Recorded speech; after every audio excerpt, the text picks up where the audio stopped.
Jake was over the other day at my studio. Hello, everyone. Sorry, we're going to start now.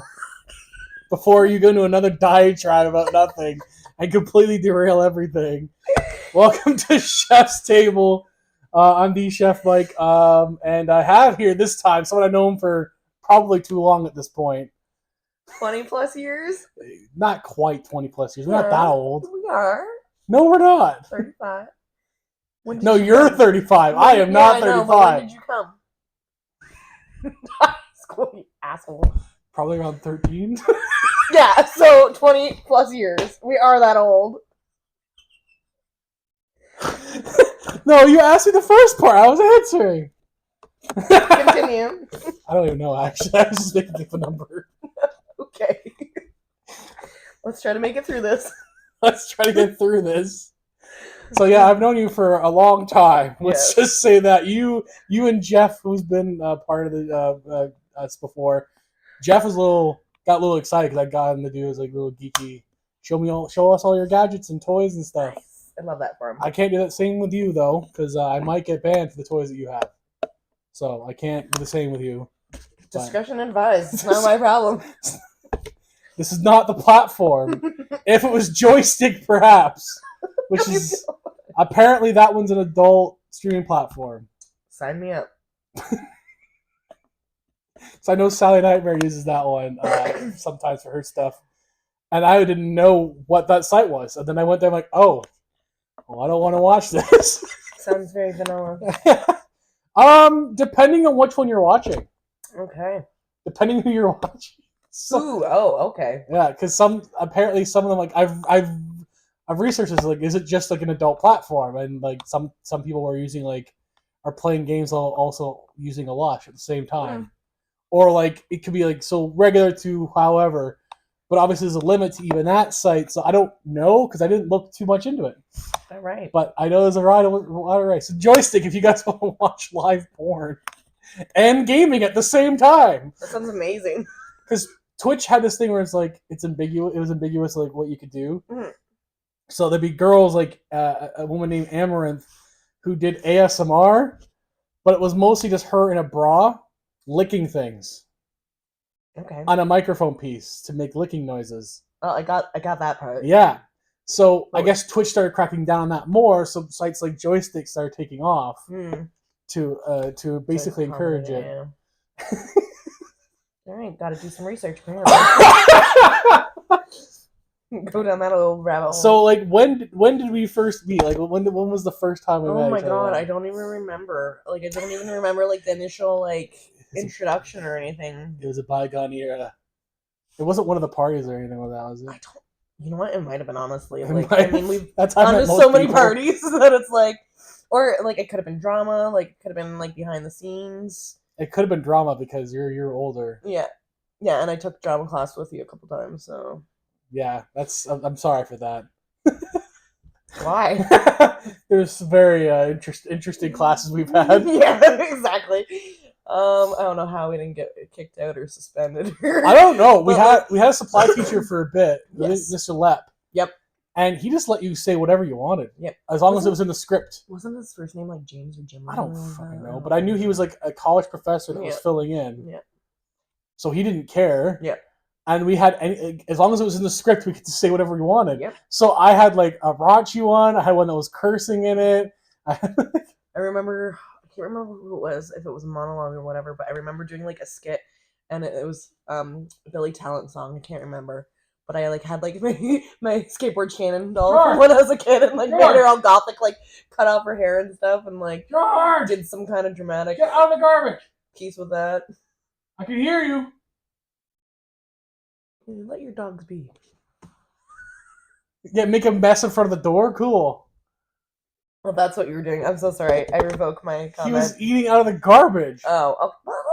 Did you not hear me say get out of the garbage? He's secretly a trash panda. No, I did not. Yeah, he is secretly a trash panda. He's not even secretly a trash panda. He's openly a part trash panda. Same.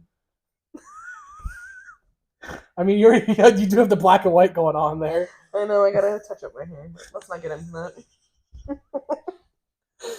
So like, what is a funny story you could tell us about our time in high school? Oh my god, I don't even like. I can't even chalk it up to one because it's like literally there's so much. I mean, what was it like? We did Footloose together, right? Yeah. Well, I didn't really sing in it though. But... No, but I did hair and makeup for it. Um, what else was there? Parties together. Like, remember freaking? Oh god, that was probably one of my favorites though. Like, it was that party with Kevin, at Kevin's house. And the most Italian man on the planet, Mitch Riley. Yeah. That was so good. I just remember like I was so out of it. I had my West 49 sweater. That was pretty sweet. I missed that sweater. But thank you, memory. Thanks for the memories. Yeah, exactly. No, it was so good. I was like completely sloshed. I think wasn't Weary at that party too? He may have been. I forgot. I can't even remember. It was, No, he wasn't. I don't that was a think so. different one. Yeah, No, actually, he was because that was that picture. Oh yes. We had a couple pictures. Mostly me and Kevin were Yes. hammered though. Yeah. I barely remember Kelly at all. But Yeah. Oh, she was so out of it. Like I think we made out. I don't even remember. I don't even fucking know anymore. I remember taking pictures on Kevin's floor. Me going ah. I think you were in the kitchen at that point. Like, I mean, it's all like, I mean, just like snippets here and there. But it was, I mean, there's, I don't know, there's like no like set memories. They're all really good. I mean, we've had so many parties over the years together. We still get together. We still do like board games and everything. So it's yeah, like, now we're just old. yeah, now we're just old. Now we're just old and we don't really do partying anymore. Like, I think Zod's the one that has like a beer and then no one else does. Yeah. Well, if I drink now, we're all in trouble. Are we? Yeah. Because of your allergies or just because in general? Well, I had a head injury in high school that kind of like prevents me from drinking so much now because if I do, I don't like hydrate myself or water myself like a plant, then I'm drunk for like 2 weeks at a time, and it's not fun. That explains the vertigo incident. Yeah, that exactly. You ran across the basement. Vertigo! Because you had a leg cramp and fell over. And I was like, I don't think that's what vertigo is. I think she's just drunk and cramped her leg while running across the basement for no reason. Oh, you came to there was the prom party too that I had, right? I guess so. It was probably your prom because I didn't go to mine. Yeah. No, I went to 2 proms, so yeah, it was definitely one of them. I did a prom after party that featured Erica's place, which was fucking trashed. Not my fault. People that were uninvited showed up. Yes. Football team showed up. She hated them, so they showed up. And then they took doors off the freaking cupboards. They just ripped them off the cupboards. So I had to get them out. So Eric Mergel and I had to get them out of the building before the cops came. The toughest person in that situation was actually Captain Barrage, just telling him to get out. Like damn, this is a tough mom. I want to fuck with her. Like, and then I said single file line, assholes, and they got in the single file line. And they were teasing me about it. I'm like, you're the one doing it. You're lining up and doing it. You're still listening to me.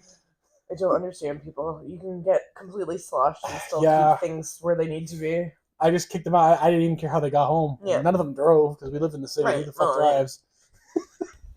And then the cops were called that night, and we happened to have the police chief's daughter in the fucking party.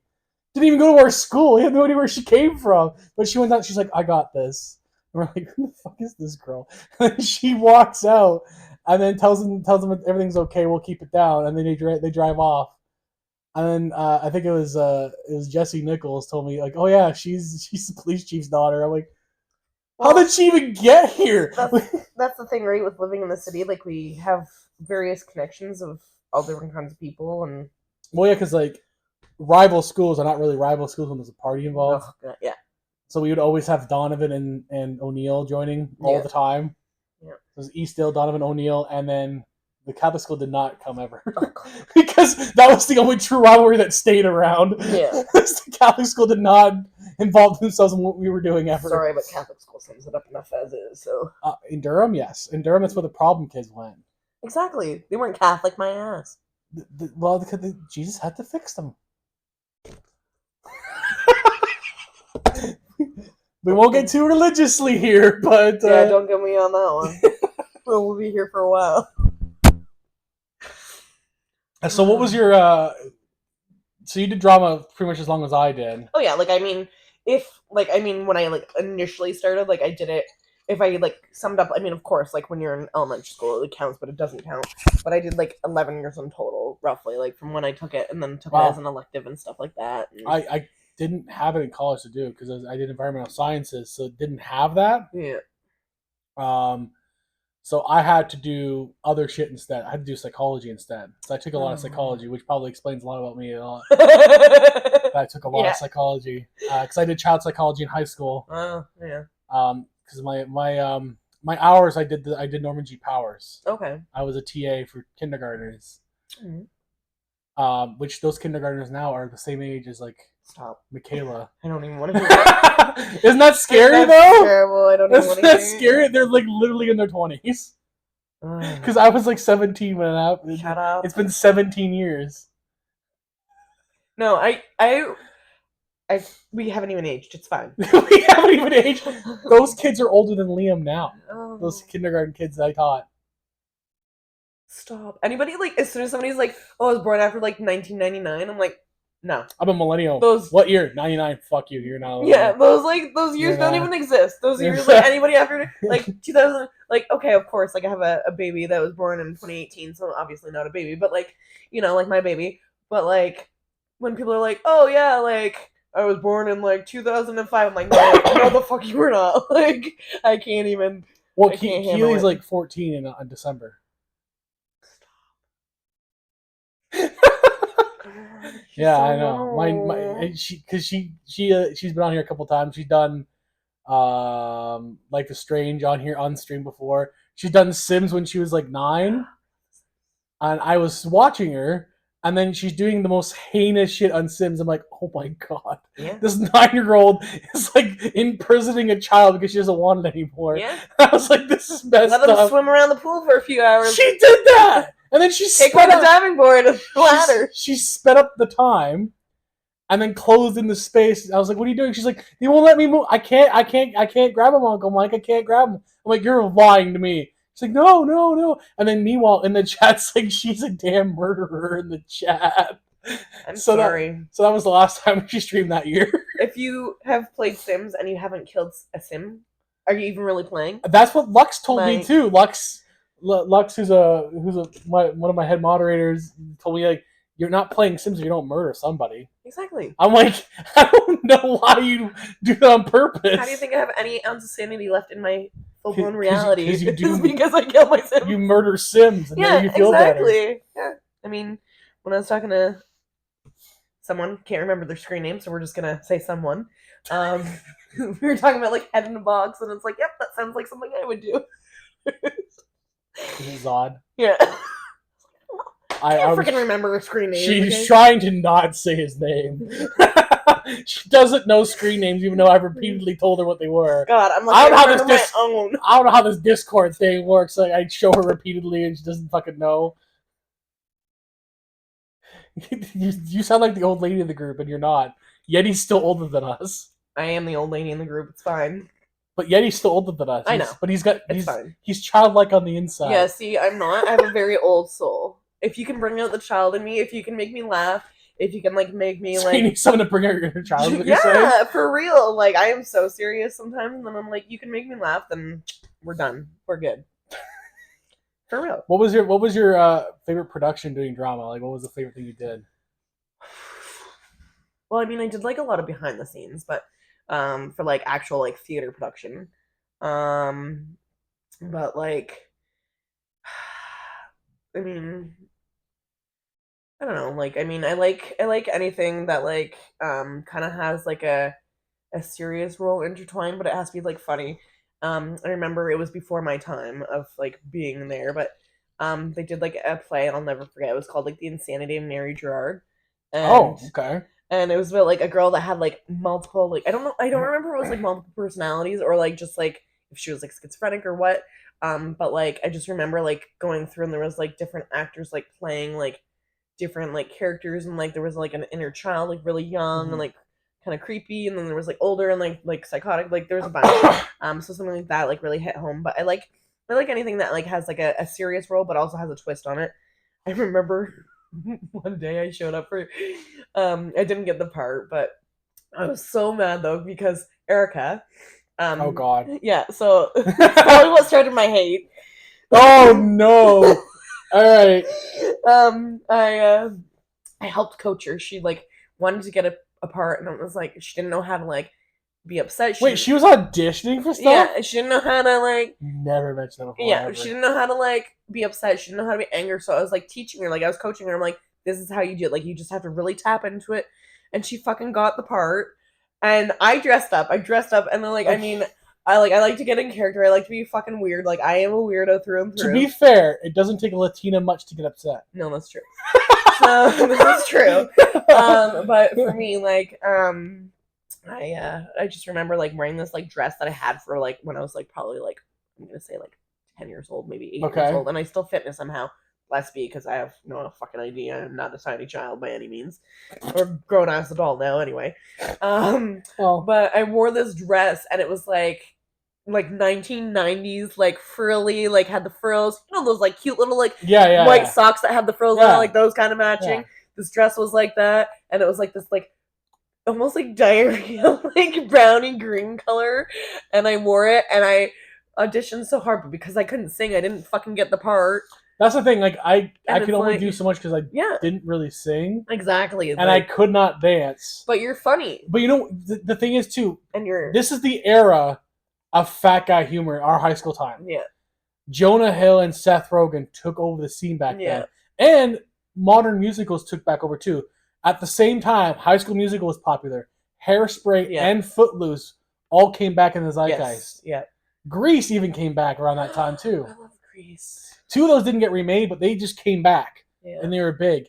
We even had Streetcar Named Desire at some point, which is like 70 years old now at this point. Yes. We did 1 year as a Streetcar Named Desire. Yep. I remember But again, most of those require a musical element. I did Lion King.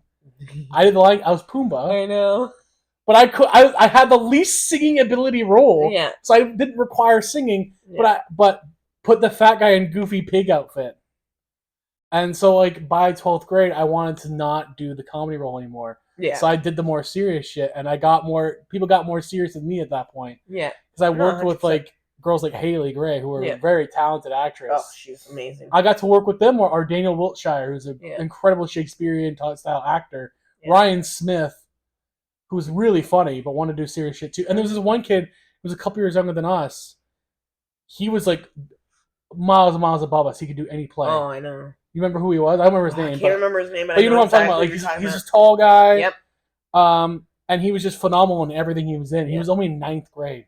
Yeah. I hope he became an actor I know. because he was so phenomenal. It's yeah. But I got to do those more often. Whereas the comedy roles, I was like typecasted, and then they usually give me like the worst people to work with because it's the easiest roles to do, Mhm. and they usually just feed off me. Yeah. And that's it. Yeah. But yeah, I didn't want to do it. I didn't want to do like the Seth Rogen, Jonah Hill thing anymore. I didn't want to do it. Yeah. I mean, I still do. Like, I mean, I don't act anymore, but like, I would do like. Well, that's not true. I've had like a few things here and there for friends over the years, but it's like. Like I mean, I was always like the more serious role, which I'm fine with. Like I don't mind Mhm. that kind of typecasting, but I like it when it's like that deadpan serious, and then all of a sudden like you get like a mix of like humor in there and whatnot. That and- yeah, like a Ricky Gervais kind of thing, Yeah. or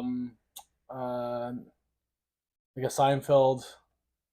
Not like the show, but like how he presents the comedy. Like yeah. like Curb Your Enthusiasm Yeah. kind of style, like where it's more like or The Office. The Office is more like it's filmed like a mockumentary, Mhm. so it's not. It's supposed to be taken seriously, Yes. but it's got the weirdest time humor ever. Yeah. Whereas like other things like Everybody Loves Raymond, it's strictly just a sitcom. Yes. Or Two and a Half Men was just straight up, it's just a sitcom. Even Big Bang Theory was just a straight up sitcom. Yes. Yeah. Whereas like things like The Office were more like, or Parks and Rec, which was popular at the time too.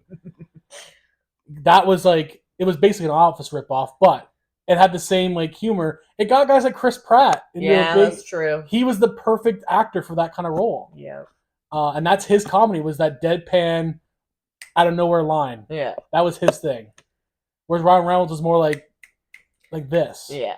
Yeah. I'm not the type of person that like improvs whatsoever. Like, but like if you need me to like execute something, then that's fine. Like, That was my thing because I wasn't good at memorizing the script, so I would vaguely skim it and then go from there. oh, see, like, And I was very good at doing that, and the teacher never really picked up on it right away. And then she'd pull me aside. It was Miss Maitland, yeah, and she's like, "I want to give you an A, but you didn't study any of the script." I'm like, "I knew what the play was about. yeah, exactly. Like, I knew what I was I supposed skimmed to do. it." She's like, "You had 3 weeks to read it." I'm like, "I'm also a student athlete. I don't have time to read it." Yeah, like me, it was like where me, I'm opposite. Like, I have that, like, I don't want to call it like photographic memory because, well, it is, but it isn't. But like, I literally like look at the script, take it for like 2 seconds, and then be like, oh, it's memorized. Like, Yeah, like my favorite one I ever did, we did a Jeopardy parody. It was myself, Ryan Smith, Elizabeth McMillan, and I think her name was Stacy. And Ryan and I were like, "Shit, we don't have a script. We need a script for this." yeah, And I was like, "What are we gonna do?" And he's like, "I don't know. What should we do?" I was like, "Well, we were dead set on doing Jeopardy. Do we just wing it?" And Ryan's like, "Let's fucking go." I love that. So he got to be the Alex Trebek, and I was on the panel with the other two, and we gave them the option to pick characters where they didn't talk much at all, so they didn't have to memorize any script. Oh, that's Let me and beautiful. Ryan carry you to an A. Yeah. And they were cool with that. They're totally cool. Ryan would feed me out, and I played a Spanish bullfighter that was fighting out of Kazakhstan. Oh my god. And I would stand there with my hand on the button like this. And then every answer I go, "Is it a Spain?"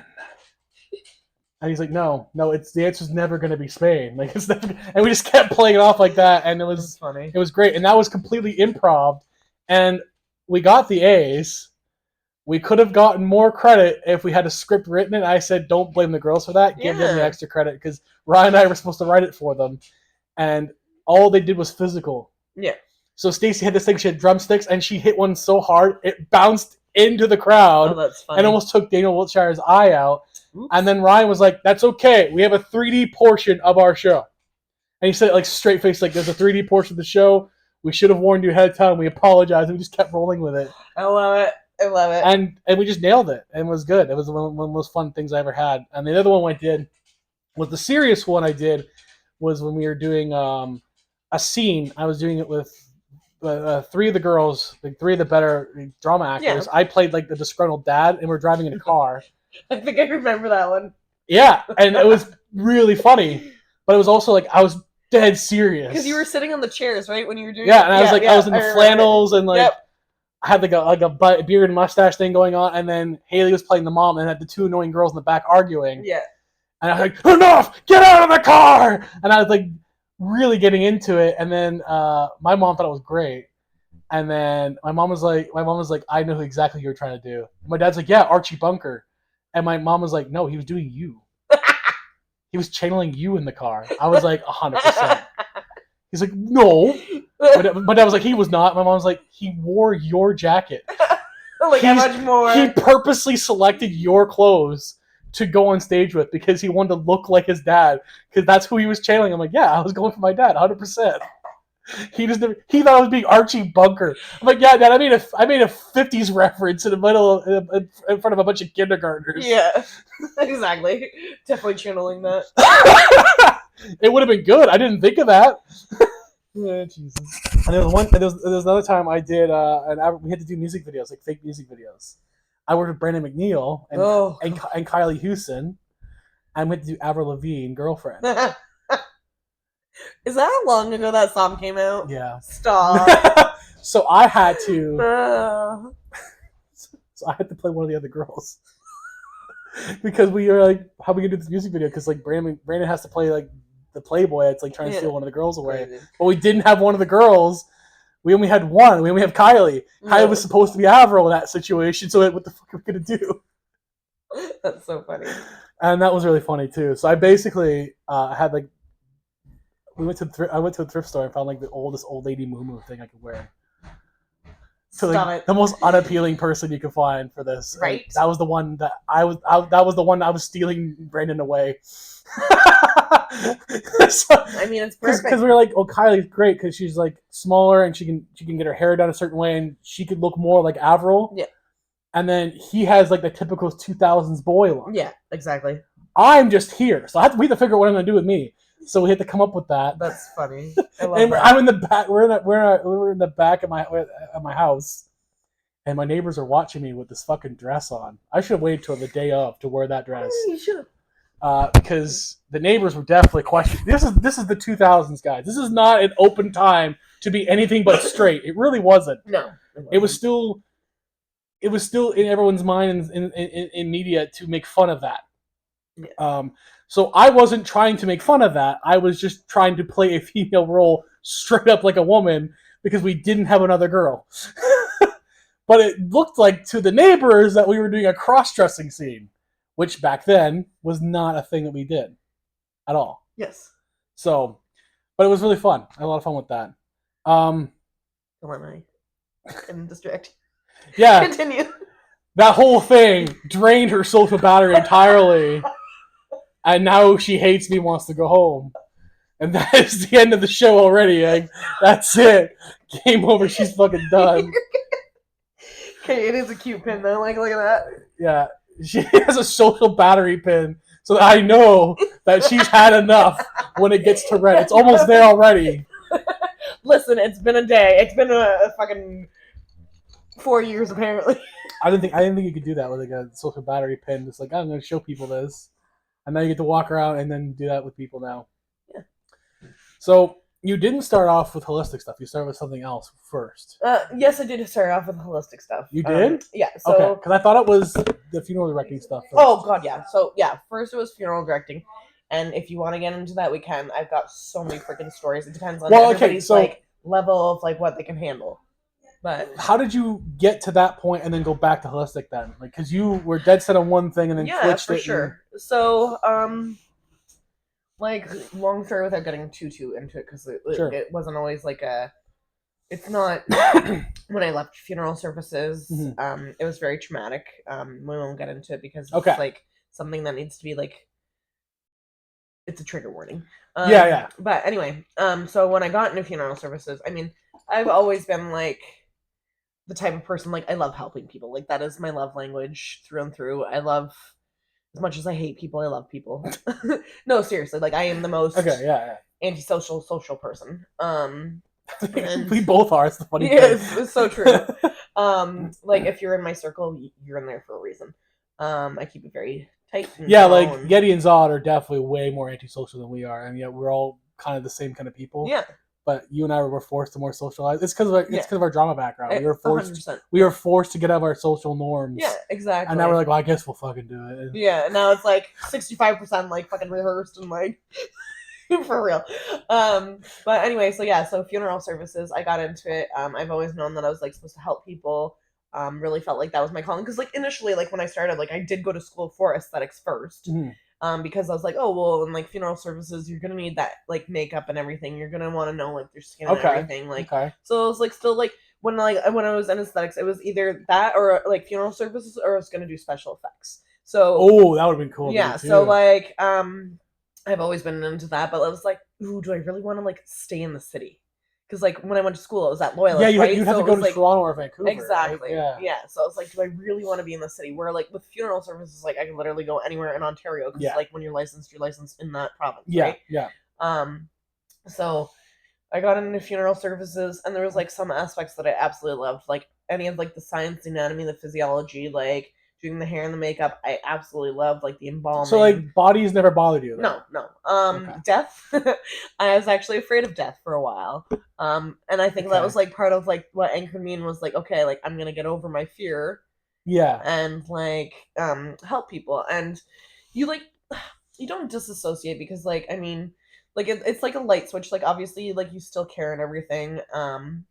But like you have to be like a certain kind of person. Like same with like if you're a nurse or a doctor, right? Like you have to be a certain kind of person. But I really loved like the science behind it. Like if I was smarter in that sense, I would have gone to school for like being like a coroner or whatever. Because I'm nosy too, and I like to know how people die. And like we knew even then that the population's aging, so it would be more necessary than it was like 20 years ago. Yeah. So I mean, I've got so many stories. It's so funny. Screen name, please. I was with them earlier today. Zod. Thank you. I'm terrible. when I was with them, and we were talking about funeral services, and I opened up a little bit about like, which I don't talk about funeral services very often because it is a wound. No, Right? I don't think this is the first. I think it's the first time I ever talked Yeah. about it with you. So Yeah. So, but we were talking about like this like poor, we'll say client who passed away. And we were like, they were oversized, and we were trying to fit them in the casket, and the family bought the Okay. wrong casket, and instead of the casket closing like this, it closed like this. Oh And no! we won't get into the gritty No, details of it all, but like, needless to say, like, that's gonna happen to me one the day. family thought well, they wanted a pine box. I'm like, come on now. I'm like, that's as cheap as you can get. It's not like, Yeah, it's like not. it's well, okay, a cardboard box is like less than that, but like that's like your next step. But if you up. want a traditional one, that's Yeah. Yeah. So anyways, there was that, and like, let's just say we couldn't get the lid on very well. So I felt bad. The family like That'd was be like, it shitty. looks like you're giving them CPR, and I'm like, oh no. So like, there was that. I mean, there's so many stories. And then like, you really get to see how like other people, like the fire department, like how they treated people that died and stuff. Like I was in on a scene. There was a car accident. And like, that was probably like one of my deepest fears, because like when I was growing up, like my mom, as you know, had like a really bad car accident. Yeah. And so I was like, I just remember like saying to the guy that I was working with, I was like, oh God, like what happens if I get there and like I can't handle that. But I was actually good. But like when I went there, like you saw how like the firefighters like treated these two ladies that passed away. They literally left them topless because like they had to defibrillate them, and they didn't like make it or whatever. Right.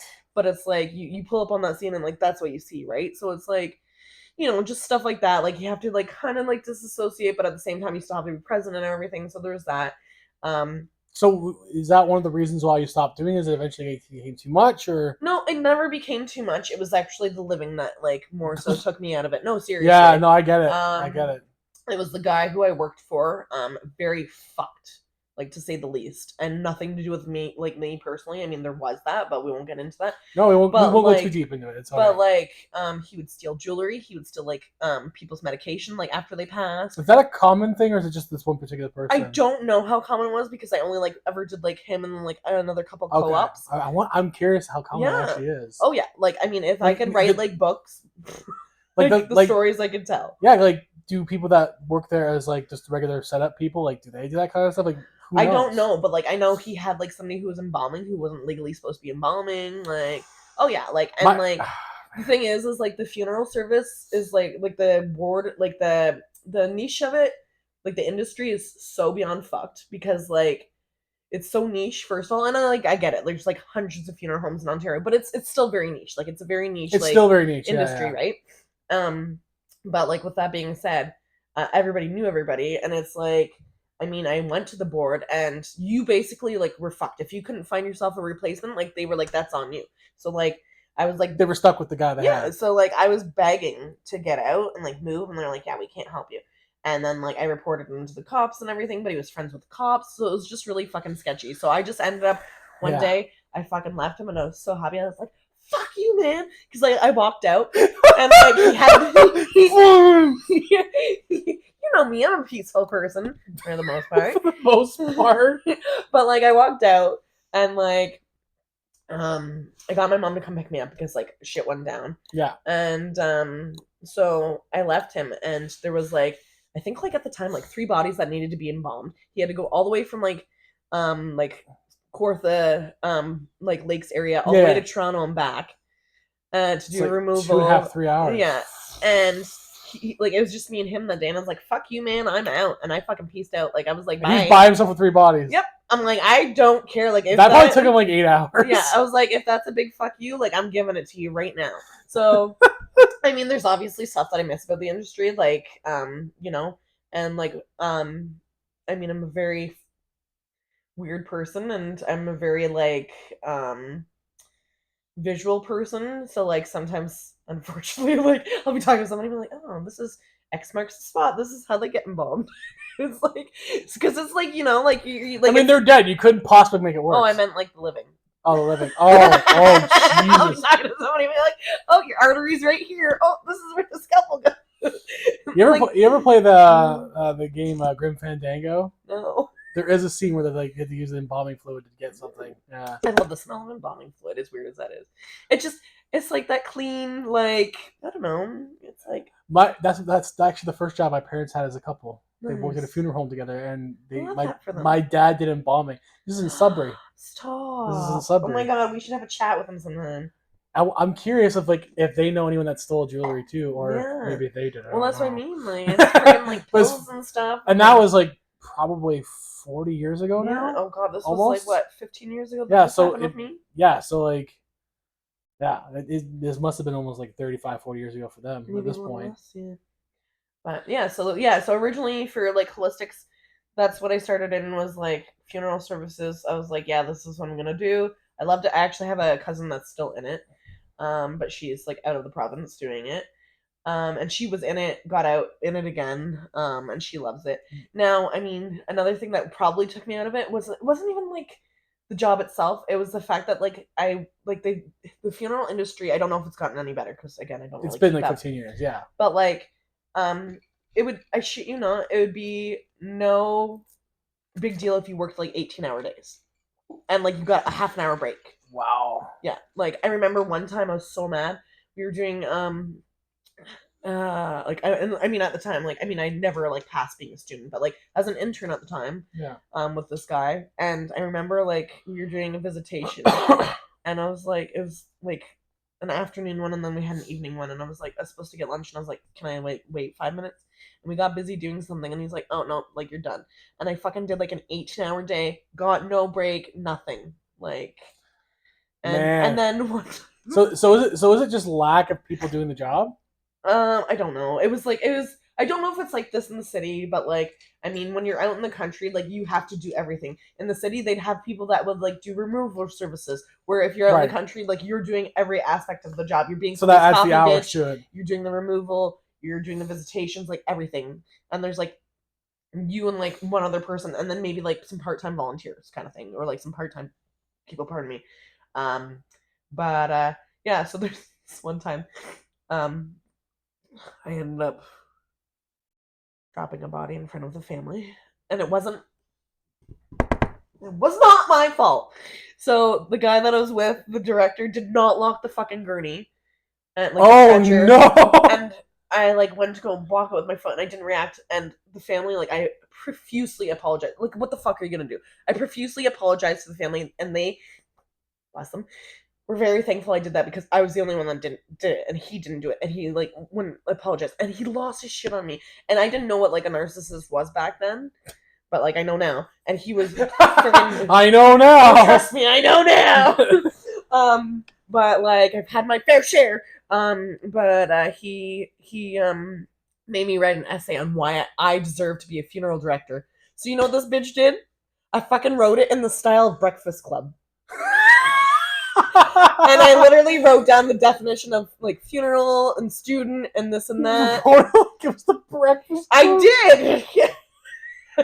And he was so mad he sent me home, and he's like, "You can come back when you like. You're not gonna fucking tell me how I deserve like it was to be your a funeral like director." it was your dad. Like, Yeah. You come back when you feel bad. Yeah. Like, I was like, "Fuck you, man!" Like, and like no TV either. And yeah, I can hear it. Like I am a brat. Like if like and like unless you're gonna like no, I am like if you're gonna fucking tell me like what to do, you better fucking hope that is the last thing you fucking do with your life, because I do not like being told what to do. I don't like, either, to be honest. Like, oh, that's unless they're like my boss, then that's it. Like, yeah, like one of the things I'm trying to explore in my book is the oppositional displacement disorder. It's very hard to do that. Yeah, but it's an actual thing that people under 18 go through, and that is basically you don't like being told what to do, and you don't know why. You just hate it. Yeah. Like, absolutely. Nothing grinds my gears more than you telling me what to do. And apparently adults still get that way because Ashley's like that now. How do you survive any job?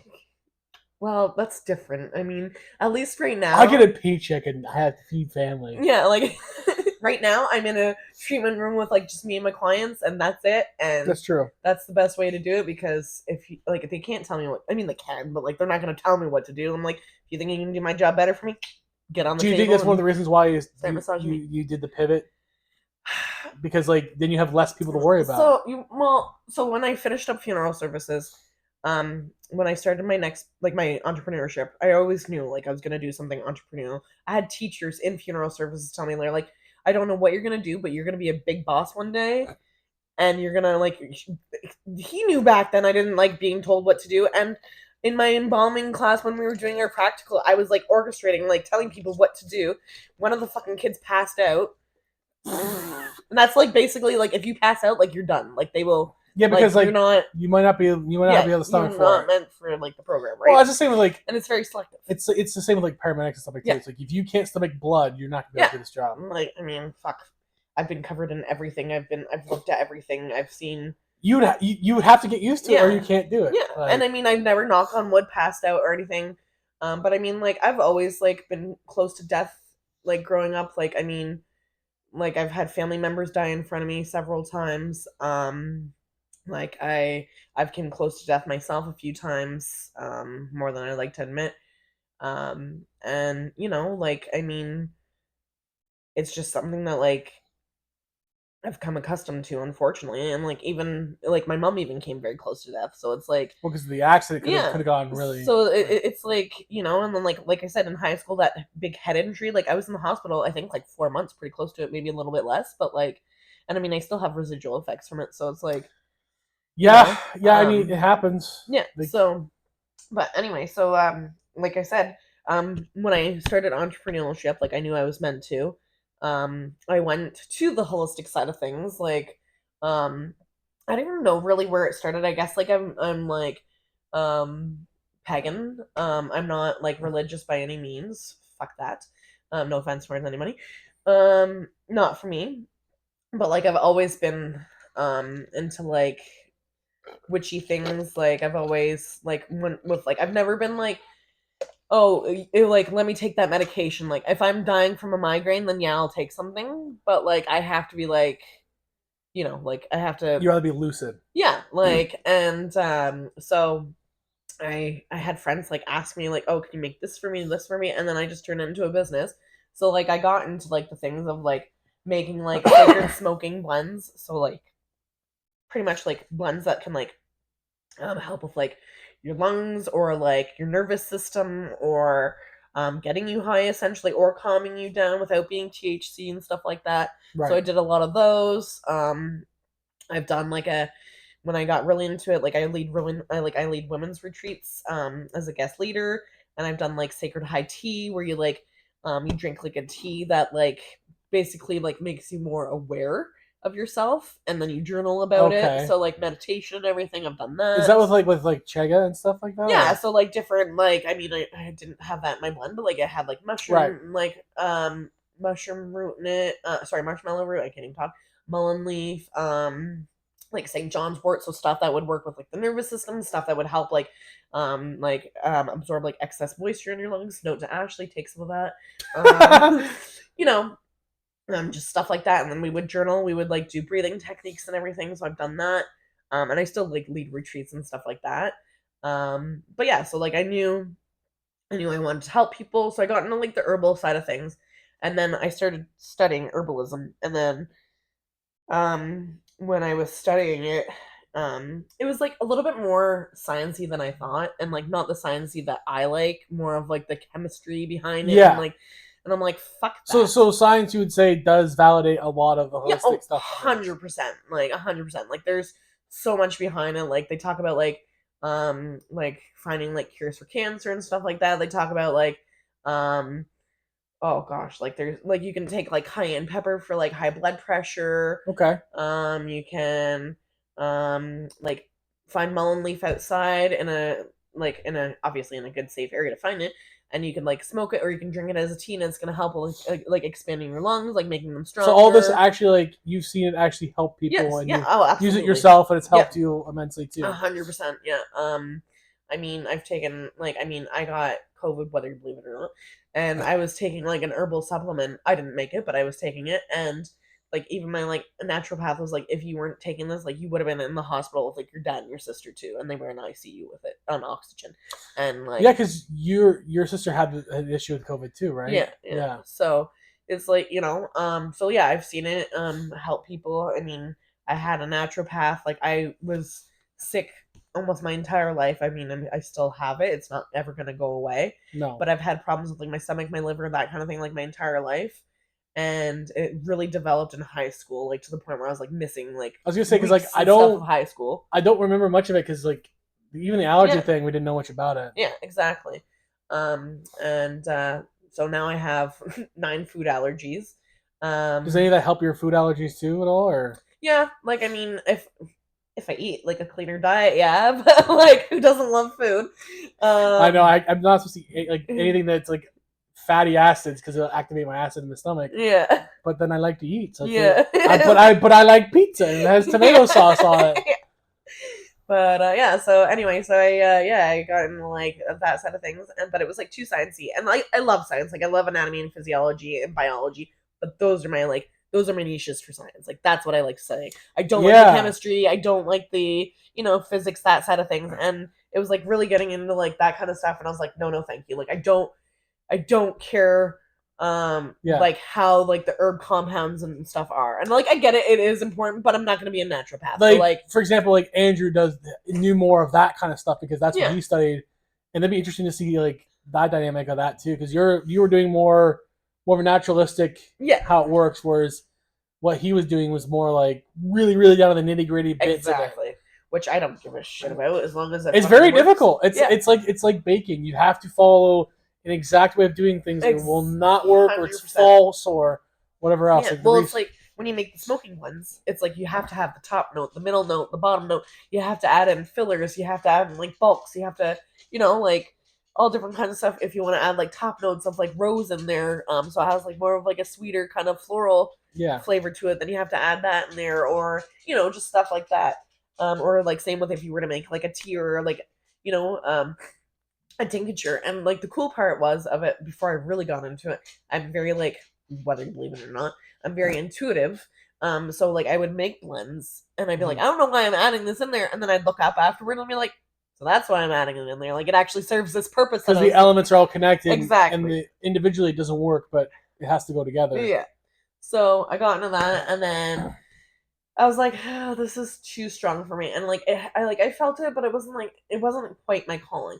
And I remember I was actually at one of my retreats last year, and I was like, I don't know how I'm gonna do it, but like I know I want to get back into aesthetics, and like I just feel called to it, and I really want to open up my own business and do that.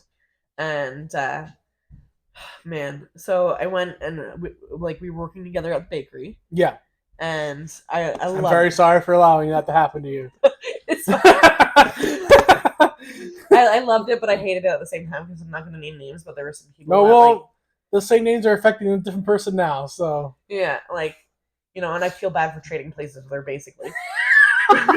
Yeah, you did. We basically swapped people without even trying to. And I feel so bad because I love that girl, like, with all my heart. Like, I think she's, like, we'll make it up to her when we do the trial trip. Yeah, exactly. Like, I think she's one of the sweetest souls I've ever met. And, and she basically is responsible for helping me get hired in at the spa. And, like... Yeah, because she knew all the people up there. Yeah, so. And so, like, and I was trying to get in there for, like, 10 years. I was telling her, like, if your business ever, like, expands a lot, you could just get her as a secretary. Hell yeah. I would bring her as a secretary. Totally hire in. Like, that was literally one of my initial thoughts, was, like, hiring as, like, that. And, like, so she can handle all your scheduling. Yep. Yeah. 100%. Like, that's still in there because we just vibe so well. And, I mean, there's just people, you hit it off and you hit it off. And yeah. Then like, you know what I mean? Like, and I mean, like, friends. Like, fuck, obviously, relationships, I can't fucking judge. Let's be honest. No, we both suck at that part. But it's a recurring thing on here that apparently Chef Mike likes the fix me girls. So, oh my god, same.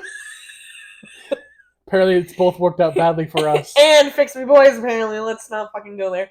I actually made a mantra now that I'm like, no more fix me anything. Yeah, I'm like fixing myself. And that's what Alyssa told me too. Alyssa's like, if you meet a girl, I have to meet her too. I'm like, why? Same. Yeah. I'm like, why? I'm like, listen. She's like, because I don't trust you won't make the wrong decision again. I will vet them for you.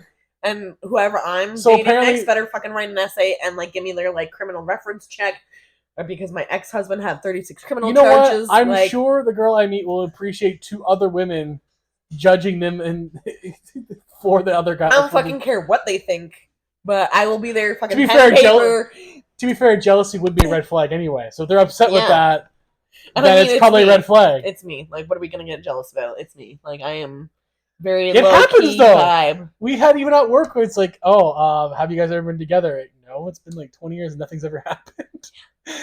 Sorry, I have a personality. Not even a kiss or nothing. No. Her friends, yes. Her, no. Right? Like, yeah. Why aren't you guys ever in a relationship? No. Because she was secretly dating a girl at the time. Yeah. Like, so, no one knew except for her, obviously. So and the girl, hopefully. and then Kevin, and I was close with Kevin, so it's like, why would I ever? Yeah, exactly. So, oh yeah, where were we? Oh yeah, so then, squirrel. Such as life. That's why I need an hour and a half slot for these shows, Right? because it's not enough otherwise.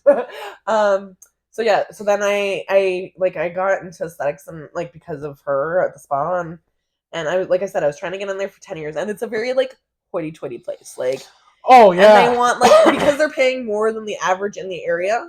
Yes, like you have to be top of the line, like you have to be up there. I mean, I got someone that was really good. Yeah, that little tiny blonde girl was really nice. She is super sweet, hilarious too. I'm like, oh, I didn't know you had that kind of personality. It was great. You wouldn't tell because she got all these tattoos and stuff on her. She's and stuff, very like, serious, right? Yeah. And I was like, oh.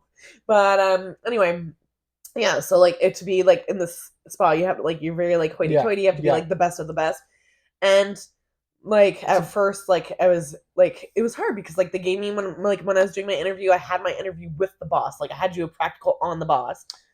Yeah, like this place for people that don't know. It's a 5-star luxury spa. This is a like, luxury, world renowned. Our clients are some of the richest people on the planet. Yeah, we literally have someone that lives down the street from us that goes to our bakery that is a Toronto Maple Leaf. Yeah, so like rich people go to this place. Oh yeah, like I've had clients from like Scotland.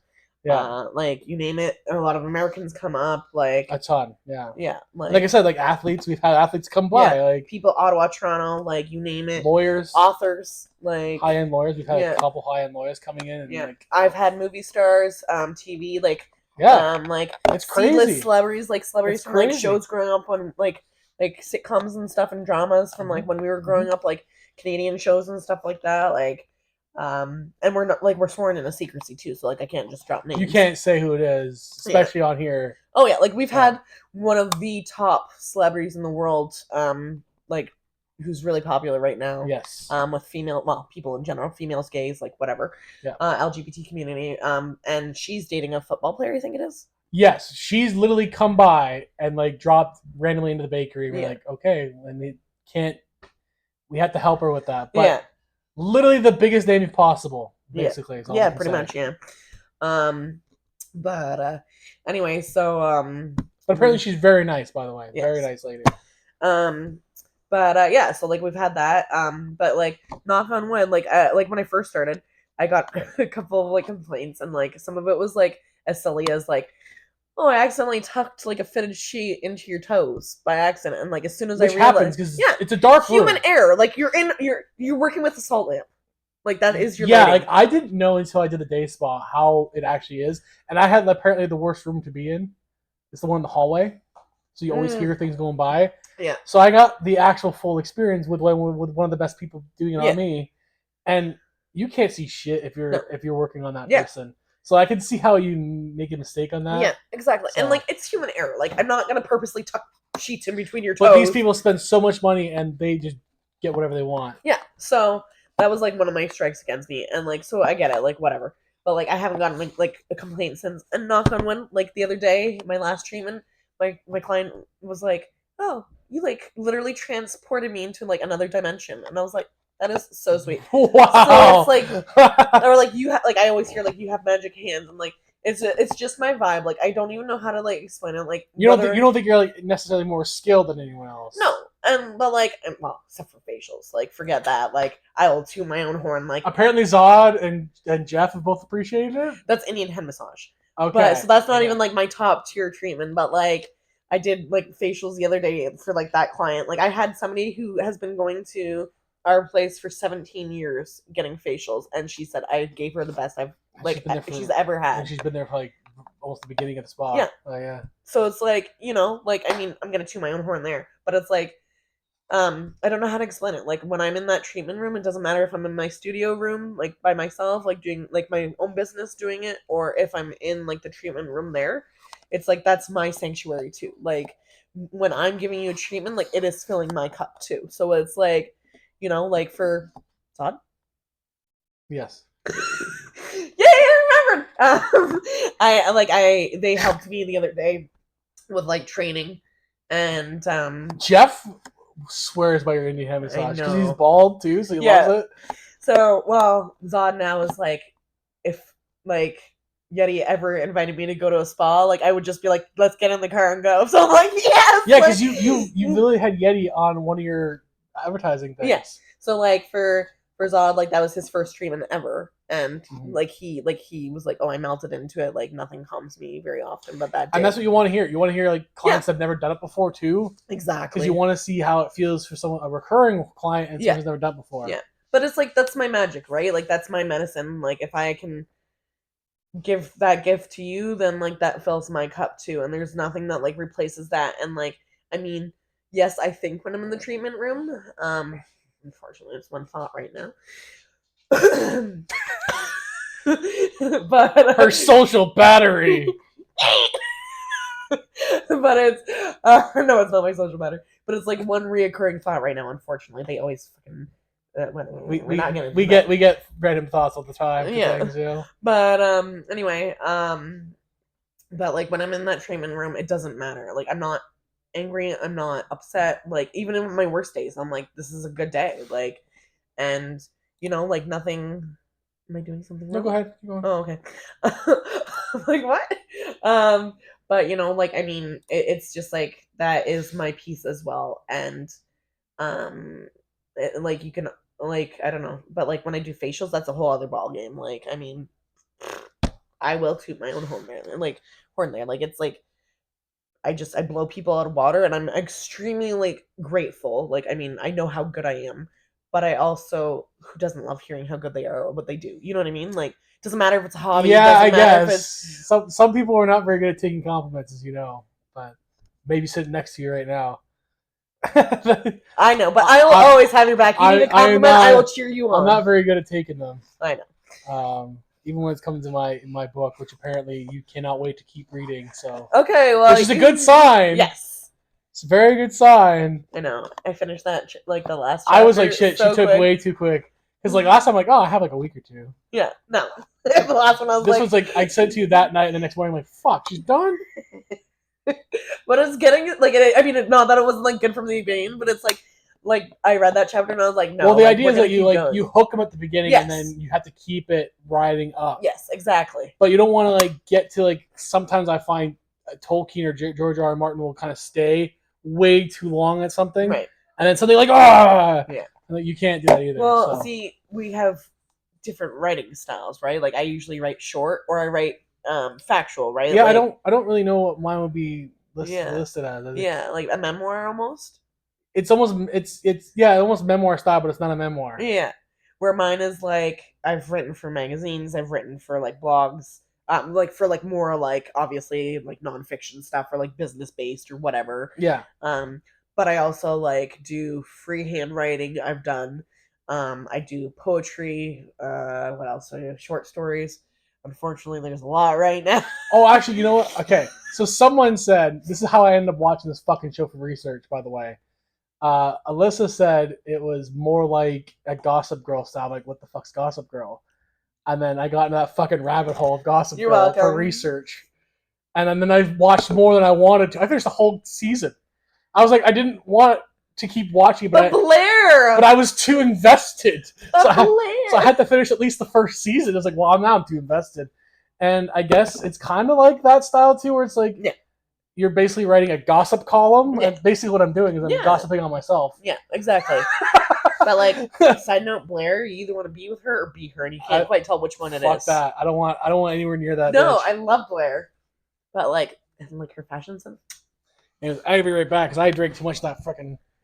Great, so you're just gonna leave me here on my own chaos. Yeah. Saying whatever the hell I want. Just sit there in silence. I don't give a fuck. I'm not sitting here in silence. When have I ever shut up? I mean, I do, but not. Why Not don't you right get now. into like how you started your business and how you got that how off the ground? Yeah, I mean, okay. I get an idea and I run with it, and that's literally what I do. I'm like, I'm gonna open my own pot, and it was not good timing at all. I don't have any money saved up. I literally fly by the seat of my pants, like I always do, and I was like, yeah. Um, I started offering like at home services. So like originally, like I started working out of my parents' house, which I probably shouldn't be saying that, but whatever. And then I started like doing at people's houses treatments for them. And I was like, oh, but then I gotta like charge like giving like driving there, my time, driving back and forth, like whatever. So I have like one client that I keep that I go to her house because she's got a lot going on with her and I absolutely adore her and would do like move mountains for her.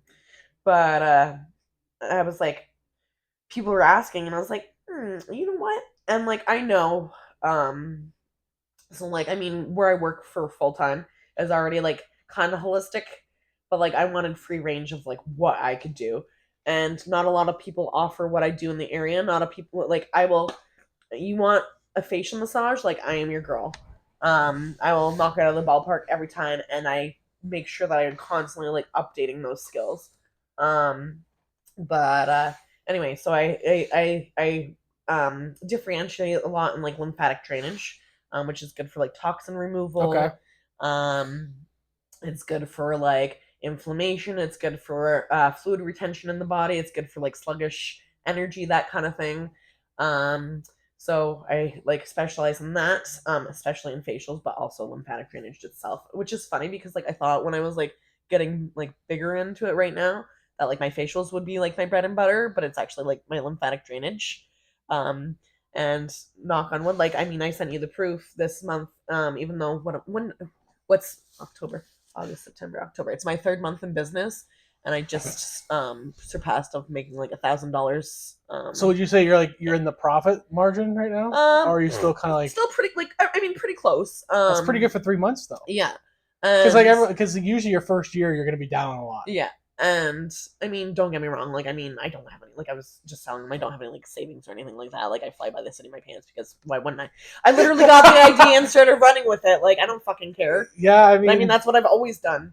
And yeah. it's but and when I get something like some of my like best like I designed a program to kind of like go backpedaling, but I designed like a program for like healing your inner child and Okay. um like my first round of it ever when I did it sold out.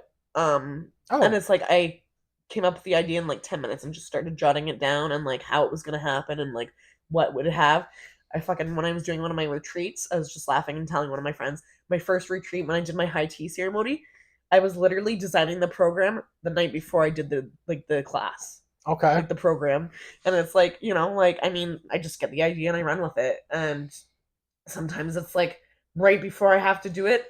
I just finished doing my like case studies yesterday that were due today for my Indian head massage. But it's like that's how I do it. Like, nothing like ADHD and lighting a fire under your ass and waiting to the last deadline.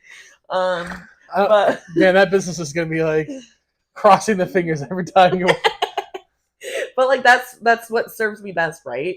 But yeah, so like I got into it. I rent a room now and I'm in Coburg, Ontario. I'm inside a dance studio, in Colossal Dance Studio, and I have the best like lady that I sublet from. She's given me furniture. She's done some like things for me, like Stays out of the way for you. move And mountains, like and like sometimes we share a room. But like when I say like I made $1,000 this month, I think I worked 5 days. And like not even so if you full had more days. time, you probably could do a lot Yeah. more, but Oh you have to yeah. build the client base to do Yeah, that. exactly. So I'm like working on my client base right now, but I have people that drive over an hour to come see me. I have most of my clientele, honestly, knock on wood, is strangers. So it's like, Which is a good sign. yeah. So it's like, and they'll be like, "Oh, I found you," or And like, now the key is the retention. yes, exactly. So it is a little bit tricky this month because like I couldn't rebook anybody because my full time job didn't give out our schedule until like a couple days ago. So like I couldn't rebook anybody. Yeah. So it's like, and then the days that they're supposed to get me off, they didn't get me off. So it's like I had a hard time with that. But I mean, people like have like started leaving reviews and stuff like that and whatever. and I mean, like they've been phenomenal. I've had like nothing but good things so far, knock on wood. But like, I mean, I'm loving it. I'm loving every second of it. I'm loving my headspace when I get in there. Um, I just got really blessed with a shitty situation that actually turned into a really good one. In hindsight, where I can put more money into my business now. So like I will Yes, that's be, true. That's what I was saying to yeah, you. It's like, well, now you're not paying this one thing. yeah. You can So now put it in this other thing. exactly. So like now it's like okay, like I can like open up like I'm gonna talk to like my subletter for like a back bar, which means like having like retail products available. I'm gonna like trade my product lines. I'm getting a new bed. So it's So the like plan is to start slowly adding more to of it. course, right? Eventually, like I want to get into like more holistic like machinery. So like microdermabrasion, which is like great for like wrinkles and like smoothing of the skin and stuff like that. But I still want to like stay on the holistic side of things, right? But like, I So mean, what kind of products would you sell? Would you make these products? Like that's how it no, I works, or don't like want to formulate right now. That's not really okay. on my front burner right now. That's maybe a possibility in the future, but I have taken a break from formulating, even though I'm really freaking good at it. Um, but it's like, but I mean, as much as I love and want to expand into like machinery, these are also like my bread and butter. Like these are so like I have to take care of them. Like my hands are like what sells people, other than Mhm. my personality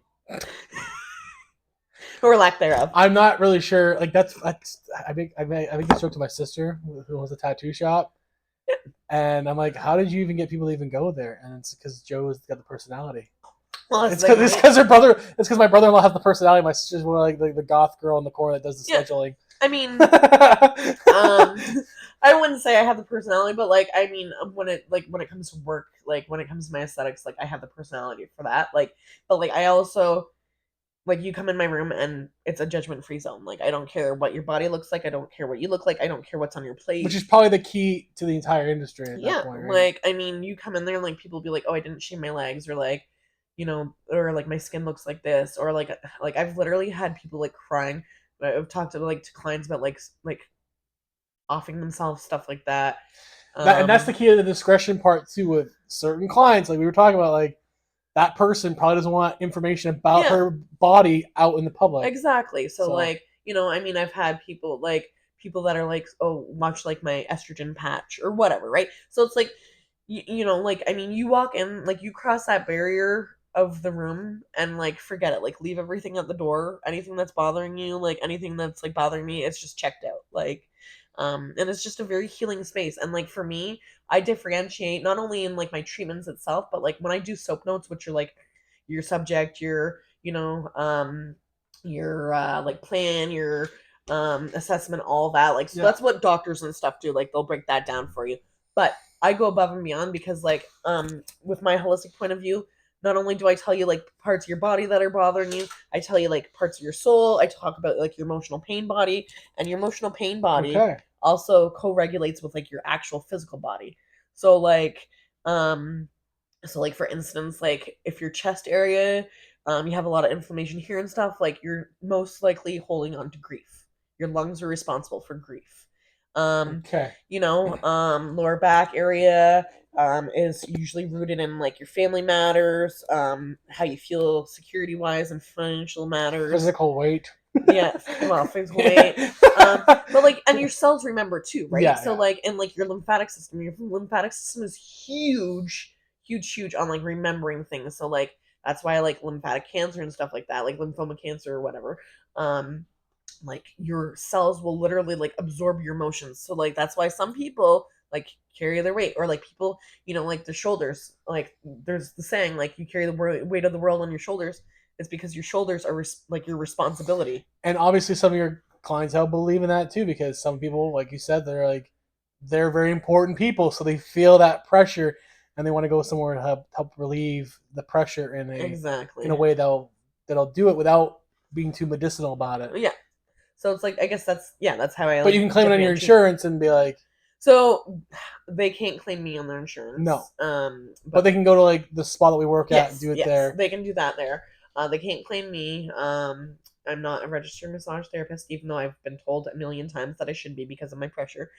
But that's another 3 years of school. And as much as I love school, I got other certificates I want to get. Yeah, you don't be like close to 40 and doing another Yeah, one. yeah. Like, So, I mean, I would be a forever student. That's why I love aesthetics, because I can like constantly get certificates and stuff. yeah, because like you were that. working on the Chinese medicine too, right? Yeah. So like yeah, oh yeah, I specialize in Chinese, like traditional Chinese medicine. So like I can look at your tongue, tell you about your tongue, like your sleep patterns, your energy, what organs in your body are bothering you, Okay. like all different things like that. I'm a very like I read your body language, like like I read the room literally. So nothing like, gets past you even with me, huh? no. So the only time it gets past me is when it's most important, is when I'm in a relationship. That's the thing. The thing with me, the thing is that I think I'm better at helping other people than myself, and I think it's because sometimes when you're an artist, you stand too close to the painting to see the flaws. Yeah. So when you're in a relationship, you're standing too close to what's in front of you to understand what the flaws is on the outside, and you have to trust that the people around you are trying to have your best interests at heart too. Yeah. Because you get yourself ingratiated in this version, and that's all you see. Because you're like, this is all right in front of me. It's all I know. Yeah. And it's the same thing with like an artist. Like, oh, I'm hard on myself. It's like, but other people is telling you like this is actually going well. This is going good, Yeah. and it's very common. Yeah. I was joking earlier, and I was like, yeah, I'm gonna just pick myself a whole freaking bouquet of red flags. That's apparently my style, but no, You're gonna start we're stopping waving there. in the air, Yeah, we're stopping there. Like, or we're done. or a bunch of red No cards more from red soccer. flags. But yeah, so it's like, but yeah, like that's how I differentiate. That's like my, I don't know, like I'm there, like my slogan is literally embrace your body, elevate your mind, and enrich your soul. So it's like, like that's And it rhymes with in the glow. So there you go. oh, I didn't even notice. yeah, in the glow. Miss Poetry isn't even fucking didn't rhyme that. That was off the fuck. Listen. That was off the dome air. Like, But yeah, so no, I'm in the glow is what I own. In the glow, holistic aesthetics. But yeah, no, I mean that's my jam. Like, I mean, and the only sad part about it is that like it took me so long to get into it, because I was like, no, I don't know if I want to be in like the actual aesthetics, because the industry itself, thankfully, I work with some pretty good people. Like there's 75 of us, I think. Right? It's a lot more than I thought, actually. But they're all specialists of different things, yes, right? Yeah. We've got alternatives, we've got RMTs, we've got estheticians, we've got like Yeah. more of holistic estheticians, like that kind of thing. Yeah. But like, what was I saying? Squirrel. Such is life. You wish you got into it sooner. Yeah. Oh yeah. Thank you. If like I wish I got into it sooner, but I mean like I'm the type of person that believes like everything happens for a reason, and it's like I feel like if I got into it sooner, then I wouldn't have been like as good or like as ready, right? Like because like even like my suckiest service, like I've gotten $50 tips for. Yeah, and you want So it's like you want to get that experience to know what you're doing. Yeah. So it's like, but like now it's like, not like the money, like your tips are everything. I mean, obviously it's appreciated very, very much. Although our one job does not like you getting those things. Yes. But, Yeah. But like but it's like it's just I don't know, like if I got into it sooner, I don't think I would have been on the right path at the time. And I'm glad that like I kind of waited, and like I believe it was like all in like divine timing or whatever you want to call it, right? Like I just like I mean like I like and like I didn't even know if I was ready, but I was like I'm doing it anyway. And I walked in there and I was like, but I am good at this. And so you think the experience gave you the confidence knowing that you could do it?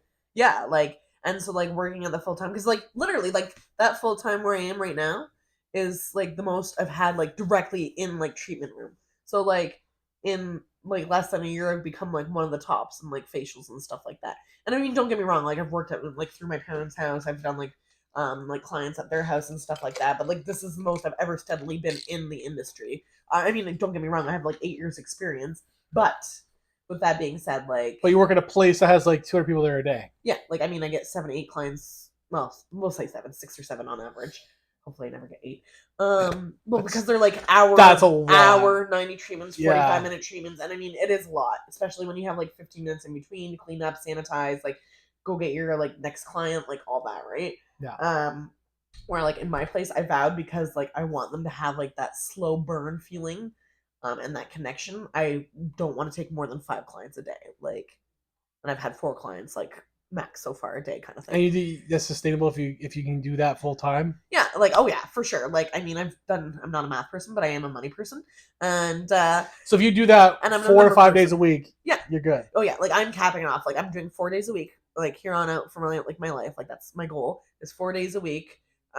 Because I also like my energy, and I like And you like having 3-day weekends. yeah, and why wouldn't I, right? um, But it's like I want, like, that's my goal. And I feel like I can serve like the public best that way. Yeah. But yeah, like I mean, I've done the math, and I would need, on average, like minimum, like, and I know it sounds like a lot, but really it's not, is 86 clients a month, which isn't really a lot. Like once you get reoccurring, like I have somebody that like isn't like in my industry, but like complements my industry that I'm pairing up with. She does like nutrition and weight loss and stuff like that, but on a holistic point of view. And we've got like something in the works for that. Um, but she like she's sent me like a ton of referrals and stuff like that, so I'm very thankful for that. But with that being said, she has like 160 clients on average, so it's like so she knows yeah, roughly so what to expect. exactly. Yeah. So it's like and she sent me, but like I said, like a bunch of referrals and stuff like that. And so yeah, I know, like, money wise, like I said, I'm a money person, I'm a number person, so I know what I need to get to, and I know how to get there, kind of thing. So like that's what I'm working on. And like I said, I just passed like my like 1,000 marker, and I mean, I'm very extremely grateful for that, because and it is like not only that, but like I mean, like I've literally, like, this is my baby, like I birthed it, like I literally like painted the walls, I did like cutting of the floor, like with a friend of mine. We put in like all the labor and stuff. And I was very thankful, because it's like I like got a place that like I could do whatever I wanted to, right? I got to choose like my room size and stuff like that, so I was very blessed in that sense. And but it's like, um you know like I've done this, and it's funny because like sometimes you don't like don't get me wrong, like I believe I can do aesthetics with a great like job at it, but it's like sometimes when you're like an entrepreneur, you doubt yourself, like there's always going to be that like imposter syndrome and stuff like that. Yeah, and then there's the inherent risk if it falls apart, that could be it for you. Yeah. Like for finances, like it could wipe you out at any point. Yeah, exactly. And you know what, too? I also like just banned my first client, and that felt really good.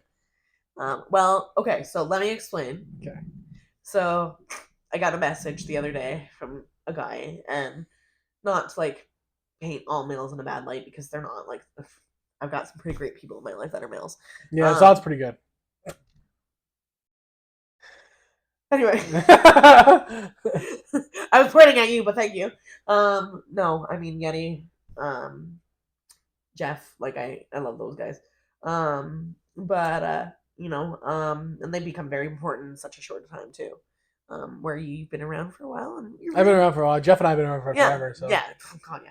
And like, and like you guys are very important to me, right? But anyway, so this potential client like messages me, and they're like, "Hey, like, do you have any time available this day?" And I was like, "Yeah," like, and which, even though I was like moving that day, I was like, "Yeah, okay, like I can do it," because why would I turn down somebody unless I have to? And so they messaged me, and they're like, "Hey, do you have time to do a treatment and blah blah?" And I was like, "Of course." Like, what are you looking for? And their comment was, "Well, I ride a stationary bike for exercise, and I have very sore glutes and very sore inner thighs." okay. And I was like, it's not unheard of, because in my industry, like in aesthetics, not RMT, but in aesthetics, we're not restricted as much as other professions. So like I can massage glutes. Like I have to have permission, but I can massage glutes, right? Where at like my industry, So you have done it before, or you massaged someone's butt before? you like I mean, I see nipples, I see tits, I've seen balls before on the treatment table, like I've seen asses, I've seen diapers. So as long as that person's comfortable, you don't. Yeah, you like don't I mean, fuck, I've helped people do up their bra before. Like, I mean, like you see it all, right? And I mean, in the funeral industry, you saw it all, right? Like, just they were dead, right? So like that stuff doesn't faze me, right? No. So and I don't want them to feel any less than like when they're in the treatment room. Yeah, so, you'll be like, oh damn. Like, yeah, so like you do it, right? Yeah, like yeah. you just show up. But anyway, so this like I was like, like that's kind of a red flag because like usually when you're like asking that stuff, you ask in the treatment room or you you phrase it a different way, right? Um, but so anyway, I sent back a message and I was like, yeah, I would recommend like a relaxation massage. It's not quite as deep as a deep tissue, but it's a light to medium pressure. Let's be honest, I give medium pressure unless otherwise noted. But I was like, yeah, I can do that. Like, I offer like a 45-minute treatment or a 60-minute treatment. You can't claim it, but like it will do you well. And I was like, but I just want you to know this is a professional work environment. If you are disrespectful or if you cross the line in inappropriate behavior, you will be like escorted off the property and you will be blacklisted as a client. They said, I understand. I was like, cool. Okay. We're good there. I'm like, okay, well, I'm like, and I was at work when I'm answering these messages, like in between or whatever. So I like reply on my lunch break, and I'm like, I will get you in there, but like, I needed a computer to do like to register them as like a client or whatever and send over the information. So I was like, I'm just driving, but like when I'm done, I will like send you over your information or whatever. Like I just have to like I need this from you, I need this from you, like your email address, your phone number, your first and last name, whatever, for like the very basics. And I just finished an 11-hour day. I had to finish soap notes for a couple other clients, and unfortunately, I was fighting with my ex that night too. So it's like, I mean, my plate's already full. Like I'm in this. So her social battery was great. It was down there. Yeah. So where are we now? We're in yellow. We're okay. We moved up a little bit. But like, like I mean, I was already going like I'm going through a lot. Like right now, my plate is like more than full, like to say the least. And I already don't start my day with an empty plate, like with my everything that I have, like ADHD and all that. Like I never have an empty plate. It's true. Neither do I, but Yeah. different plates. Yeah. But it's like, God, I need a dinner size plate. I still have a hamburger waiting. Anyway. I was gonna say, hey, you still have food waiting. I ate before I had jalapeno poppers, which I shouldn't have been eating, but we did it anyway. I definitely can't eat that either. Oh, they're so good. Anyway. Oh, I was doing my food dance in the car. But anyway, what was I talking about? Oh yeah, so this client messages me at 9:00 at night. Like, what am I do? Do you think even as like, and like, not that everybody knows my hours, but like, I'm sorry, common courtesy. Do you think at 9:00 at night I'm in the treatment room? No, she's at home messaging me with a wall of text. Exactly. Every day, you're welcome. Even when I'm doing something, clearly. And I have a wall, and I reply to one thing, and I get confused what I replied to, and then you get confused what I'm replying to, and that's usually our evenings. And then it's just Ashley, like what, Mike? I don't understand. I don't understand. I don't get it either because you gave me a wall of text. I only read one thing that you gave me. You're welcome. That's just my writing style. I'm sorry. Anyway, So what happened with him at that point? So he messaged me at 9:00 at night saying, he's like, I haven't gotten anything. Not even half an hour later. Not even half an hour later, he messages me. He's like, never mind, I wasn't interested anyway. And I was like, trying to remain professional here. I said, that's okay. I wish you the best of luck. I don't think we're going to be a good fit. And I was like, basically, like, good luck on your search. And I said, I just worked an 11-hour day. I finished soap notes for other clients. And now I'm like messaging him back at like 9:30 at night. He's going to try to help you now. And maybe. And like, first of all, as a professional, can we please respect people's boundaries on like not expecting them to answer, even if they are just starting off in business? Can we respect the fact that they're not going to answer you at like 1:00, 11:00 at night in the morning? I've had clients literally book at like 3 a.m. I've had clients like, well, I'm asleep. I've had, well, not really. Well, I was up. But were they expecting a service at 3:00 in the morning? No, exactly. Okay. So like, and they don't expect me to respond. I've had clients book at like 1:00 in the morning, like whatever, right? But like, please respect the fact that like some of us still have like full-time jobs or like we have a life outside of work no matter what we do. But I work 40+ hours easily a week, which doesn't seem like a lot, but when you're somebody who has my type of energy, it is a lot. And you have a kid. Yeah, and I have a kid. And like I said, I'm going through a lot right now.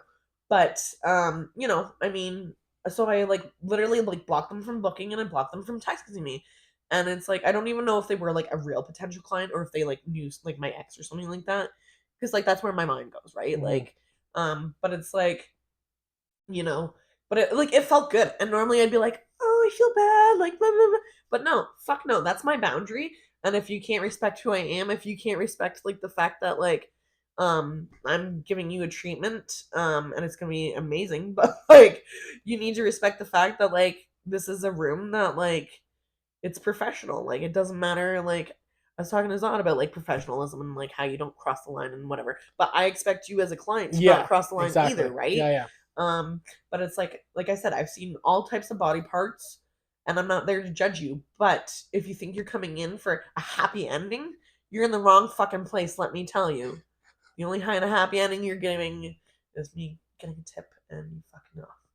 No, the only happy ending is a really good I treatment. think he senses your energy. He's sitting with you now. Thanks, buddy. But I he doesn't really. He appreciate doesn't. you. He. My dog hates the floor. Hates sitting on the floor. So he's doing this out of the will of his own heart here. You just sweet baby.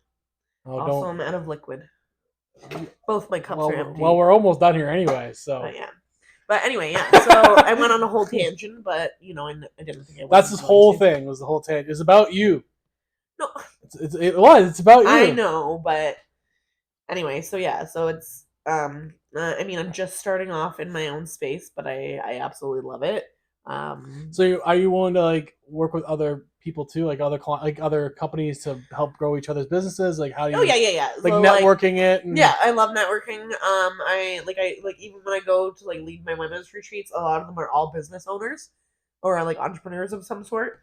So like I get clientele from there. I've gotten like I network here locally, that kind of thing. But I also team up with like other local businesses that like can complement even something as simple as like coffee shops and stuff like that. Yeah. Like not that it's simple, but like simple to my industry. It's not like quite the same, right? Like that's the clientele that might be interested in doing that. Yeah. But like or like chiropractors or like I said, nutrition and stuff. Even though I'm certified in nutrition, like it depends. Like when I'm certified in nutrition, I go with the energy of food. I'm not gonna just say like if you're fucking eating a hamburger, you eat that hamburger. Yeah, you're not like a traditional nutritionist. Yeah. It's like don't eat that. It's got seed oils in it. Yeah, Like, I'm like, does it make you feel good? Where did the energy come from for that food? Was the person making that food happy for you, or were they in a shitty situation? You know. Okay, that's That's yeah. how I feel out the food and stuff like that. And now we're doing the travel thing. We have our absolutely. first thing planned together. Yeah. In February, that should be good in Ottawa. So yeah, I'm very excited to go down that rabbit hole with you. We just gotta like build the itinerary for everyone. Yeah, so I think like that will be really good. Like getting into that. I think like traveling is like soothing to the soul, and it's like a love language for people. Like you can go and eat, and like sharing food is like a love language. You can experience culture, like, and if we can help people save money, while also still enjoy the experience. Absolutely, 100%. So this Ottawa's a good testing ground. Yes, because we already have we had people like right away like yeah, let's do it. Yeah, which is good. Yes, I remember like I called up like Jeff and stuff. And but the key is getting people that we don't know as like one of our next steps. But we'll do the first. Yeah. We'll do the first few of the people we know, and then we'll go from there. Because you want to do a wrestling one still too. Oh hell yeah! Because you didn't join us on one of those yet. No. And I used to do all the planning for that. So now it'll be us planning together. But we want to do the whole weekend thing, and we didn't do a whole weekend planning for Montreal. We just kind of like winged it. So now we can do a thing where we can do that, and now Ash and I were going to do.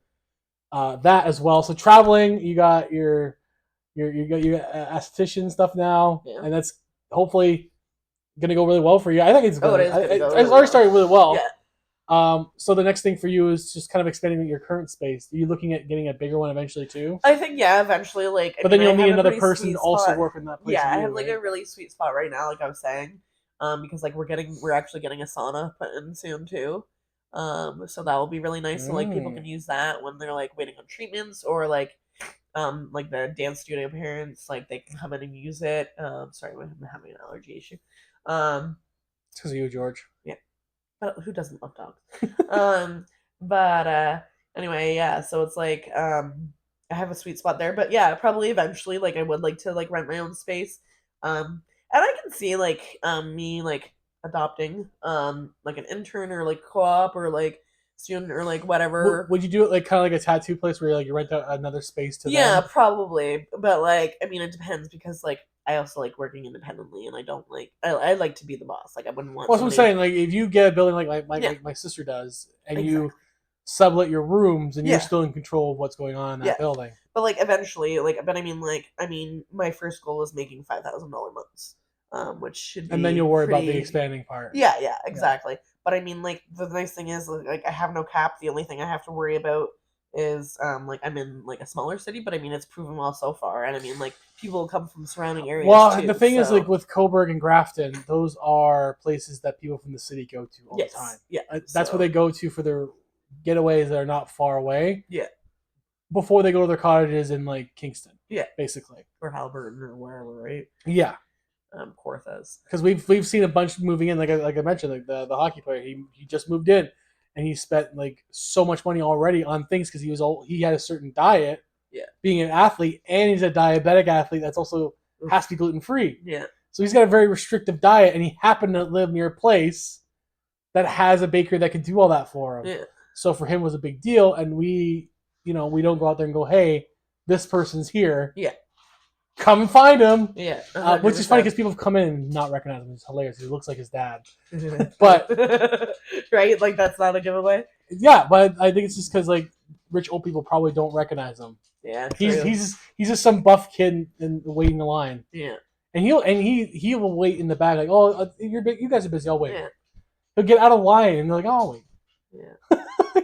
So, but you don't always get clients like that. And like you said, we had like a really high end one, and if we can keep building and keeping these people happy, then they will appreciate what we do, and then will give to us. Exactly. And especially what you do. So. Well, I mean, like you have to give, right? Like, I mean, well, you also have to take. And and the thing is with this too is like I want to have this as an open forum for anyone that comes in. Like I don't necessarily agree with all the stuff that you believe in. Like with Oh, stuff. 100%. I know. I'm way more woohoo than you'll ever be. You're more like logic than I am. Or when I have Andrew, who's he's a Catholic. I'm not gonna go in here and like admonish him for it. Yeah. It's gonna be an actual discussion of like what he likes and For what sure. he's into and all that stuff like that. And we'll probably have some weird nerdy shit going on. That's just how it's gonna be. Or with Jeff. Jeff grew up a Lutheran. We've never gone into that ever at any point. Yeah. But it's open to if he ever wants to bring it up. Yeah. And we've been to that wedding. It's definitely a very Lutheran wedding. And I kept looking at Ashley and Yeti and going, man, you guys are not on fire right now. And I'm surprised. And then Zod and I are laughing because Zod and I are straight. The other two are not. And I was like, they're gonna burn up in flames with all this doctrine coming in. Well, that and like I've got like paganism against me.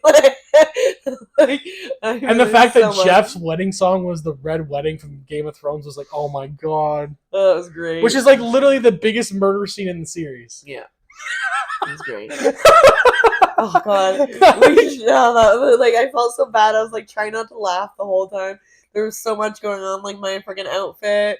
And then there was like me pretending to hold Yeti's hand because it was like before we went to the wedding, I was like, I'm gonna need somebody to hold my hand or I'm gonna burn up in flames. Then you hold Yeti's hand, who also could just die with you. Right? And if anything, you're better off with Zod's. Because like he probably won't light on fire. Right, true. It'd be my saving grace. But like for me, it's like before we went, I was like, I need somebody to hold my hand because I'm traumatized. And it's like, because like I mean, I do have a lot of traumatization in the church, but like I mean, I was laughing because there was a part in like the wedding ceremony where it was like talking about like holding your partner's hand. So I jokingly went and stuck my hand out to Yeti, and he like shoves away. I'm like, "Fuck you, man!" I looked at Zod and he's like, "Don't even dare." Don't even dare. And like I am the worst person. It's like, oh, you need me to be serious right now? I am a serious person, but it's like you need me to be serious? Like I'm gonna laugh so hard. No, you were 100% way more serious than the other two guys there. And I was like I don't think Zod and Yeti have no idea what serious is. yeah, especially that's true. Yeti was trying to be as not Yeti as possible, and it still wasn't. No. Especially when we had Brittany there too. Oh god, yeah. We hadn't seen like 15 I years. love Brittany. But yeah, it was such a good time. But yeah, that was me just trying to be serious, and then like my wardrobe malfunction, which you can. That. I was like, where the hell Are we did gonna Zod share go? that story? Are we gonna share that story? We'll have to save it for another time. But I was like, so bad. where the fuck did Zod go for like 10 minutes? And yeah, we'll have to get into it some other time because we are at our time for this time. But we're gonna have another discussion again at some point. I'm gonna have you want to get at some point. Jeff hopefully will be the next time, and that's gonna be probably just as unhinged as the dev one, or the dev one. I was the thick thighs thing, which I don't remember. I don't even know how that came up in that conversation. What happened about thick thighs? Remember the post I showed you about this from the show, and then I was like, "How'd that context come up?" Oh, Dev was talking about all my top clip. You want to talk about on my stream is me talking about like Harley Quinn smothering me with her thighs. No, we will have to bring up the topic where I accidentally smothered somebody with my thighs one time. I mean, no, it was legit. I had. That's a teaser for another day. Well, like respectfully. It's always respectfully. That's my news is always respectful. No, it's embarrassing, but it's hilarious, and it's like, you know that show. Do you remember that show, Sex Sent Me to the ER? Did you ever watch that? I've seen the one with Darby Allin in it. Okay. Well, it's like that, and I have no filter, so we'll have it another discussion time. Okay. But we'll also discuss like the wedding malfunction wardrobe thing. Yeah, that was embarrassing, but too funny not to share. And then next time we're on, we probably would have done our Ottawa trip too. So yeah, we'll talk about that. We'll talk about that too. That'll be good. Thank you guys for coming out. This will be on YouTube a few days from now. I'm gonna try to put it up, and then the next one will be either my friend Jeff or another good friend of mine, Andrew. They're both very different people, but they're both nerdy guys. Andrew's also gonna get into some of the science stuff that he's into as well. I'm old. Go ahead.